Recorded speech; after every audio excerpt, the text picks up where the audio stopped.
Yang kaya, yang punya jabatan, tetap di akhir hidupnya pengen punya gelar yang sama dengan yang miskin. Atau dengan yang disebut miskin. Maaf, kalau ada orang disebut miskin meninggal, di papan nisannya ditulis apa? Di papan nisannya ditulis apa? Almarhum. Yang kaya juga kan pengen sama disebut almarhum. Iya kan? Tuh. Jadi nggak ada bedanya setelah berpulang itu. Perbedaan tuh hanya di amal saja. Itu poinnya. Maka kalau ada yang mengharapkan orang tua, cita-cita membanggakan anak di dunia, boleh-boleh saja. Tapi patut diingat, itu sementara. Anda silahkan sekarang, sekolahkan setinggi-tingginya. S1, S2, S3, S4, kerupuk 3, silahkan. Mau dalam negeri, luar negeri, mau di Nagreg, mau di California, mau di Chicago, di Chicago, di Singaparna, Singapura, silahkan. Itu pilihan. Tapi saya cuma mau katakan begini, itu sementara. Dan persaingannya tidak istimewa. Karena jangan pun Anda yang beriman, yang belum beriman pun bisa melakukan itu. Apa yang dikira yang hebat matematika itu anak Anda saja. Anak orang lain pun bisa. Halo? Apa Anda kira yang jago fisika itu anak Anda saja yang beriman? Yang belum beriman pun bisa. Ya. Jadi perlombaannya itu rata semua. Dan gak ada yang istimewa. Kadang-kadang bingung ya, kenapa sih yang di dunia itu terlalu diistimewakan gitu? Mengistimewakan yang hilang itu gak ada kerjaan. Mengagungkan yang hancur, yang sifatnya fana, rasanya biasa. Apa yang mau dibanggakan sih? Dan yang paling menarik tuh begini, ketika meninggal gelarnya pengen sama dengan yang dianggap ringan atau rendah status sosialnya itu. Tadi kalau orang miskin meninggal gelarnya apa? Ternyata yang kaya pun pengen sama almarhum juga. Kalau rakyat yang meninggal di papan nisannya ditulis apa? Almarhum. Ternyata pejabat juga pengen begitu, sama juga. Saya belum pernah dengar nanti kalau saya meninggal tulis gelarnya almaun ya. Gak ada. Tetap almarhum juga. Jelas ya? Nah, maka yang dipikirkan tuh perlombaan yang sejati itu begini. Perlombaan yang sejati itu adalah perlombaan untuk kehidupan yang abadi yang gak fana lagi. Jadi kalau pada saat itu unggul selamanya karena nggak ada kematian lagi setelah itu. Itu yang dimaksudkan hadis Nabi. Kalaulah ada dunia ini punya nilai walaupun itu hanya bagian dari satu sayap nyamuk saja, ya, tentu tidak akan pernah Allah memberikan itu semua kepada orang-orang yang ingkar kepadanya. Ya. Karena kalau diberikan nggak adil di situ.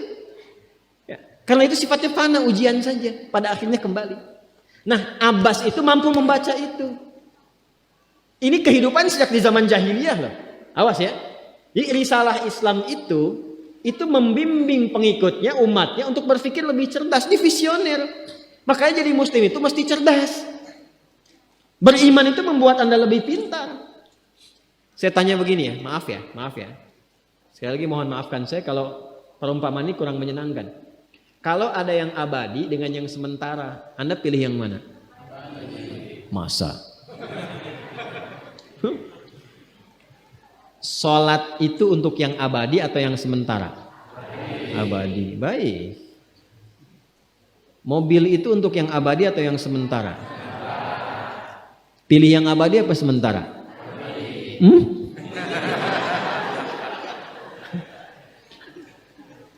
Di Kiai itu ada mobil Innova tuh.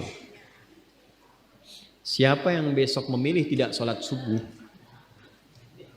Pilihannya pilih Innova atau pilih sholat subuh? Yakin? Kalau saya pilih Innova dipakai untuk mengantarkan sholat subuh. Nah itu lebih bagus. Ya. Jangan dipotong sampai situ ya. Ya bisa aja kita pilih Avanza, bisa pilih Ferrari, bisa pilih Pajero ya. Awas yang punya mobil Innova, Anda potong royalti kena. Paham? Abbas itu begitu. Anak saya mesti dipanggil di akhirat dan semua penduduk langit dan bumi menyimak itu semua. Diviralkannya di akhirat. Viral dunia itu sementara, internetnya diputus gak viral lagi. Kadang-kadang yang viral kemarin kan sekarang nggak ada lagi, ya kan? Yang viral tahun lalu sekarang sudah nggak ada, ya kan? Jadi Belum selesai kehidupan sudah hilang juga viralnya. Akhirat itu selamanya. Dan biasanya begini, kalau orang-orang yang diviralkan oleh Allah atas kehendak Allah, itu abadi melintasi setiap masa.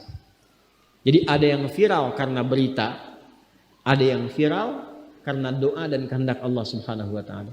Itu yang diviralkan langsung atas kehendak Allah itu melampaui zamannya. Makanya kisah ini pun bertahan sampai sekarang. Nah, Abbas itu berpikir, saya boleh sekarang jadi pebisnis pedagang, tapi anak saya mesti menguasai apapun yang pernah diajarkan oleh Nabi. Maka anak kecil ini sejak dini mengikuti Nabi. Sejak dini lekat dengan Nabi. Maka ketika Nabi tidur pun itu ikut berkunjung karena keluarganya. Nah, inilah yang didapatkan oleh kita hadis tentang bangun tidur. Jadi hadis tentang bangun tidur itu diriwayatkan oleh anak kecil yang umurnya belum genap balik. Main-main ke rumah Rasulullah, ke rumah bibinya Sayyidah Maimunah, ingin tahu bagaimana cara bangun malamnya Nabi. Itu diikutin sampai dilihat gimana bangunnya. Duduk dulu, kata beliau, duduk dulu. Kemudian mengusap dengan bagian tangan yang diduga bersih untuk menghilangkan bekas ngantuknya. Setelah itu membaca khawatimah surah Ali Imran. Kemudian thumma dhahaba ila syanin mu'allaq, ke tempat tertutup, fatawadda, itu kan? Nah, itu ada semua rangkaiannya, itu ditemukan nanti di hadis riwayat Abu Daud, di Sunan Abu Daud. Nomor hadis 1367. Itu hadis tentang bangun tidur, ya, cara bangun tidur sampai sholat malam. Masih ingat teman-teman kalau kita bermakmum begini dan ada imam satu dan sudah pasti satu imam? Ya kan? Makmum berapa? Satu boleh? Boleh. Dua boleh? Tiga boleh? Empat boleh? Jadi imam berapa? Makmum? Empat. Laki-laki imam makmum? Imam, baik, bagus ya. Nah, dan imam kan laki-laki. Kalau perempuan imam untuk perempuan kan? Laki-laki untuk perempuan dan untuk laki-laki. Fokus ini. Kalau satu begini, satu laki-laki, kemudian di belakang laki-laki. Ini kan posisinya boleh sejajar kan? Ya kan? Yang imam ini, makmum ini kan? Tadinya di belakang, tarik begini sejajar. Ini yang meriwayatkan anak kecil yang belum balik itu. Itu riwayat Ibnu Abbas. Satu paket. Termasuk sholat, kemarin kan kita tarawih kan, sholat malam. Yang dua rakaat itu kan. Ya, sholat malam yang sampai 11 itu, tambah khafifatain 2. Itu riwayatnya ini. Yang sholat tahajud malam yang 11 rakaat, tambah khafifatain 2. Itu riwayatnya ini. Tutup dengan witir 1 rakaat. Itu anak kecil yang meriwayatkan. Dan tahukah Anda? Sepeninggal Nabi SAW, Abbas bapaknya ini hafal 200 hadis, anaknya Abdullah hafal 2000 hadis. Begitu caranya. Anda di sini ada yang diplomat, yang di kantor, yang taruhlah berdagang misalnya, ibu rumah tangga, ya, dan sebagainya. Boleh, nggak apa-apa. Saat ini kita mungkin belum maksimal, tapi jangan biarkan ada satu di antara anak keluarga kita yang tidak jadi kebanggaan di akhirat. Tolong ya, tolong pulang dari sini dilihat. Anak Allah titipkan kepada saya berapa anak. Tolong siapkan jadi kebanggaan akhirat. Satu aja jadi ahli Quran. Untuk pelita di rumah tuh, penghilang kesedihan, penghilang kegelisahan, mendatangkan semangat. Itu demi Allah saya katakan, gak ada yang paling indah kecuali saat ayah pulang ke rumah. Tiba kemudian dia melihat anaknya yang kecil sedang murajaah. Amma yatasaalun, bahkan surat yang bapaknya sendiri belum hafal. Jangankan pulang ke rumah, Anda sedang mau rapat, dikirimi video anak Anda 3 tahun membaca surah Al-Ikhlas, itu hati tenang. Itulah Quran. Maka belajar dari Ibnu Abbas ini, apa yang terjadi ketika orang tua mampu memfasilitasi anaknya demikian, sekalipun orang tuanya tidak mencapai apa yang diraih oleh anak, tapi orang tua mewarisi setiap pahala yang dihasilkan dari anak itu.